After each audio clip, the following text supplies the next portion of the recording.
Fear and desire. These are the two biggest barriers for you becoming a good investor. If you can control your fears and your desires, you're going to be way ahead of the game. In fact, investor behavior is the number one determinant of how good your returns are. Not your asset allocation, not how much research you do. That's very important, learning about which companies or which indexes to invest in. But your number one factor in your returns is going to be how well you can control your emotions. And those emotions that you need to control are fear and desire. Many people talk about you being your own worst enemy as an investor. And that's so true. If you just control your fears and your desires, you'll do amazing. Let me tell you a story about when I first started investing. I was very naive. I just threw money at an investment and I thought it was going to do well. But I was being greedy. I was acting upon my desires. I had no idea anything about the financials of the company I was investing in. I didn't do any research. All I heard were stories from people in my hometown, the area where I grew up, about all these Dellionaires, these people that had gotten rich off of Dell stock.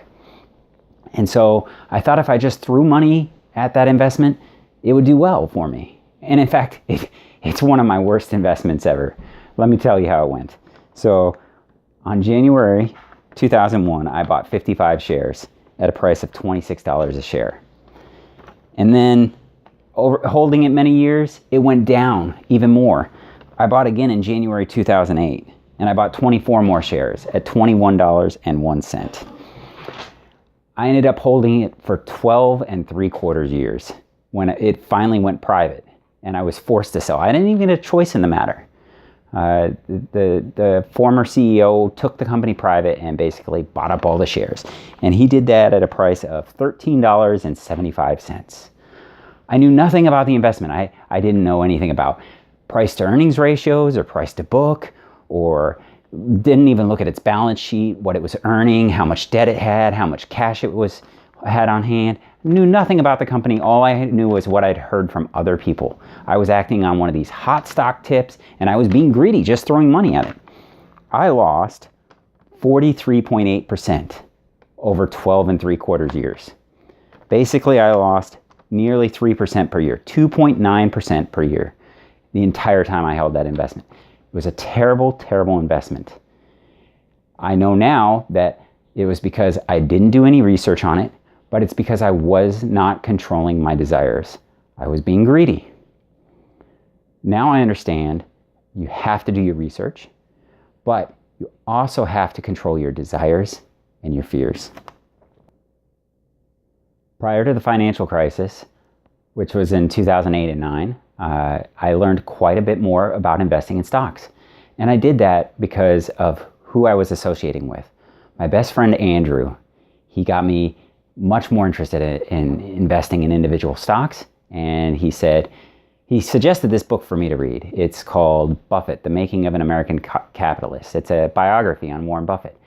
And so I really had only read this one book prior to going through the financial crisis. And I'd read several articles on Yahoo Finance, but it really prepared me for going through that financial crisis and making the right decisions going through it.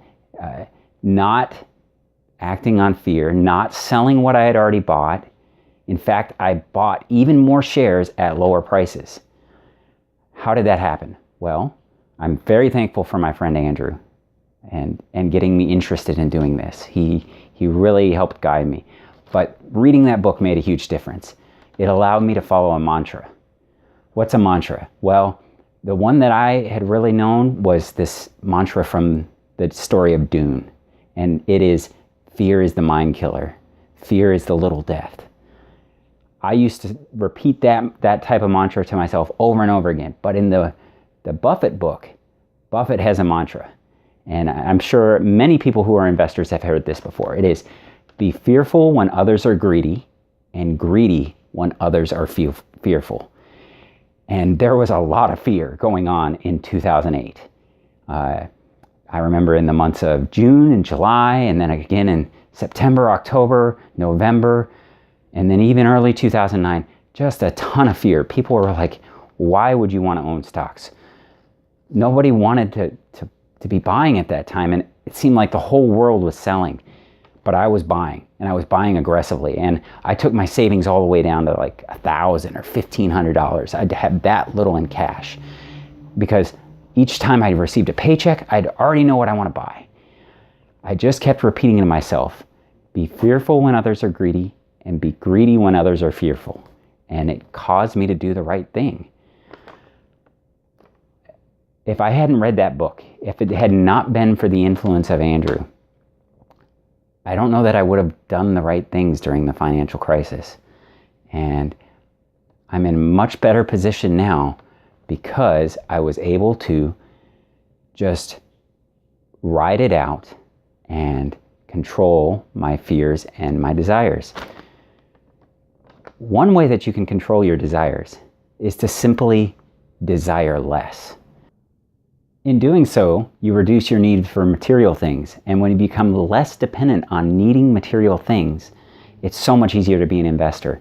You can invest and buy stocks, and if the stocks lose a little bit of money, you're not going to panic and sell out of fear, because you realize you just don't need as much. And in fact, when other people are panicking, that's when you can put your money to work. And when other people are being greedy, you don't have to buy into those bubbles. You can study the history, and you can see it before and take a more distant approach to it. Separate the emotions and just act upon rationality.